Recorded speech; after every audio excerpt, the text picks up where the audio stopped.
সুপ্রভাত। বেলা বাড়ছে আর তার মাঝখানে আপনাদের একটু দেখাই, ওই আকাশে সূর্য দেখতে পাচ্ছেন। সূর্যটা কিন্তু অনেক পরে উঠেছে, বেলা বাড়ছে। আর কুয়াশা, এই সময় যেভাবে কুয়াশা পড়েছে, গাড়িগুলো যখন আসছে দেখবেন একে অপরকে ঠিক মতন দেখতেই পাচ্ছে না। কারণ এই সময় যে কুয়াশাটা পড়ে, গঙ্গাসাগরের মেলা আসার আগেই কুয়াশা কিন্তু সেই মতনই পড়ে। আর আমরা সরাসরি যখন সম্প্রচার করি, এটা সুন্দরবনের প্রান্তিক এলাকা। এই সমস্ত এলাকায় চাষি যারা কৃষক বন্ধু, তারা কিন্তু এই মুহূর্তে ধান নিয়ে চলে এসছে। অর্থাৎ তাদের এই যে কেনা বেচা, সরকারিভাবে যে ধান কেনা বেচা হয়, তারা কিন্তু সকাল থেকে এসে বসে থাকে। হলে কি হবে, কুয়াশা, আকাশে যেভাবে কুয়াশা পড়েছে, অর্থাৎ যেভাবে ফগ পড়েছে, সেখানে কিন্তু অনেক ক্ষেত্রে অনেকটাই সমস্যা হয়। এই রাস্তায় যখন গাড়ি চলাচল করে, যাতায়াত করে, সেক্ষেত্রে দেখবেন একে অপরকে ঠিক মতন দেখতেই পায় না। যে গাড়িগুলো যাচ্ছে তারা লাইট জ্বালিয়ে যাচ্ছে, কারণ লাইট জ্বালিয়ে ছাড়া এই যে দূরের জায়গা, দূরের যে অবস্থা দেখতে পাচ্ছেন, আপনি কিন্তু দূর থেকে কিছু দেখতে পাবেন না। আর আমরা সরাসরি যখন দেখাচ্ছি, আপনি কোন জায়গা থেকে দেখছেন অবশ্যই লাইক কমেন্ট শেয়ার করে আমাদের জানাবেন। কারণ আমরা বরাবরই এইরকমের কিছু ভিডিও তুলে ধরি আপনাদের কাছে। গ্রামীণ কৃষি শিল্প সমাচার পেজে যখন গ্রামের কিছু খবর আমরা যখন তুলে ধরি, আপনারা যেমন দেখেন। তার পাশাপাশি আমরা এই যে সকালবেলা বেরিয়ে পড়েছিলাম, সকালবেলা এর আগে একটা ওয়েদার আপডেট দিয়েছিলাম, তখন তো প্রচুর কুয়াশা ছিল। আর এখনো দেখতে পাচ্ছি যত বেলা বাড়ছে, অর্থাৎ সূর্যদেবের দেখা মাঝে মাঝে মেলে, আবার মাঝে মাঝে মেলেও না। কারণ এই সকাল থেকে দেখতে পাচ্ছেন গাড়িরা যারা যাচ্ছে, এদের প্রত্যেকে লাইট জ্বালাতে হচ্ছে। কারণ যত বেলা বাড়ছে তত কিন্তু ধীরে ধীরে কুয়াশার যে প্রকৃতি, যে ভুকুটি, সেটা কিন্তু ধীরে ধীরে, অর্থাৎ দেখলেও বোঝা যায় যে কোনো গাড়ি আসছে, তারা কিন্তু লাইট জ্বালিয়ে যেতে বাধ্য হচ্ছে। এই কারণেই যেহেতু কুয়াশাটা কিন্তু সকাল থেকে সেই মতন পড়েছে। আর ঠান্ডায় তো গুটি সুটি মেরেছে সবাই। ঠান্ডাটা জানেন কেমন পড়েছে।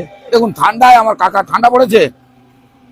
ঠান্ডা মানে বরফের মতো ঠান্ডা। বরফের মতো ঠান্ডা পড়েছে। সকাল কটা থেকে বেরিয়েছেন? আমি তো বেরিয়েছি চারটে থেকে বেরিয়েছেন। এই ধান নিয়ে এসছেন। তো এই সকালবেলা যখন ঠান্ডা পড়ে তখন কেমন লাগে? তখন এই হাত পা সব শীতে কাঁপছে। খুব ঠান্ডা পড়েছে। হ্যাঁ, ঠান্ডা পড়েছে। হ্যাঁ, শীত হচ্ছে, শুধু খুব শীত হচ্ছে। হাত পা শীত হচ্ছে। কি নিয়ে এসছেন? ধান নিয়ে এসছি। ধান নিয়ে এসছেন কোথায়? এই স্বামী বিবেকানন্দ গ্রাম পঞ্চায়েত অঞ্চলে। হ্যাঁ, ধান বিক্রি বেচাকেনা হয়েছে? হয় না, হবে। সকালে তো এত কুয়াশা পড়েছে, দেখা যাচ্ছে না তো। হ্যাঁ, দেখা যায় না। দেখা যায়নি। কোথা থেকে এসছেন? এই ময়নাপাড়া থেকে। কি নাম আপনার? জয়ন্ত নিয়োগী। আপনার কোথা থেকে এসছেন? আমি বাড়ি গঙ্গাধরপুর থেকে। গঙ্গাধরপুর থেকে। কুয়াশা পড়েছে? প্রচুর কুয়াশা পড়ছে। প্রচুর কুয়াশা পড়েছে। দেখতে পাচ্ছেন ওই যে গাড়ি চালিয়ে যাচ্ছে, সব তো লাইট জ্বালিয়ে যেতে হচ্ছে। সকাল থেকে কুয়াশা। কুয়াশা পড়ছে। আর নদীতে যারা যাচ্ছে মাছ ধরতে, বা ওই যে নৌকো চলাচল হয়, সেক্ষেত্রেও তো দেখতে পাবে না। না, ওরা দেখতে পাবে না। ও দেখতে পাবে না। সবই সমস্যা। ধোঁয়া, মানে কুয়াশা। এই নদীর।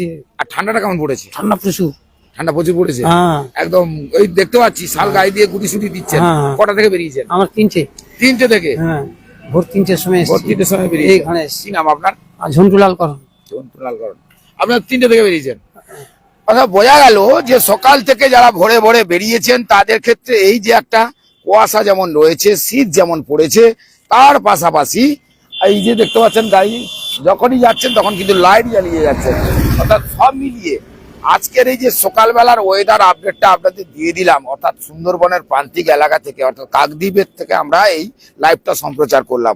আর আপনারা কোথা থেকে দেখছেন নিশ্চয়ই লাইক কমেন্ট শেয়ার করে অবশ্যই জানাবেন। আমরা কিন্তু বরাবরই সকাল বেরিয়ে পড়ি, আর আপনাদেরকে সেই খবরই দেখিয়ে রাখি যে খবর আপনারা সচরাচর হঠাৎ করে চোখে পড়ে না, কিন্তু আমরা সেই খবরই তুলে ধরলাম। আপনাদের কি বলা যেতে পারে? কমেন্টটা তো অবশ্যই করে জানাবেন। আপনার এলাকায় কেমন কুয়াশা পড়েছে, কেমন কাজের সমস্যা হচ্ছে। নিশ্চয়ই এই কুয়াশা পড়লে আপনি বাড়ি থেকে বেরোতে পারবেন, কিন্তু বেরোতে হবে আপনার প্রতিদিনের যেহেতু কাজ রয়েছে, আর সেই কাজের ক্ষেত্রে কিন্তু আপনাদের বেরোতে হবে। তো এক্ষেত্রে যতগুলি গাড়ি যাচ্ছে, দেখুন প্রত্যেকটা গাড়িতে লাইট লাগাতে হয়েছে।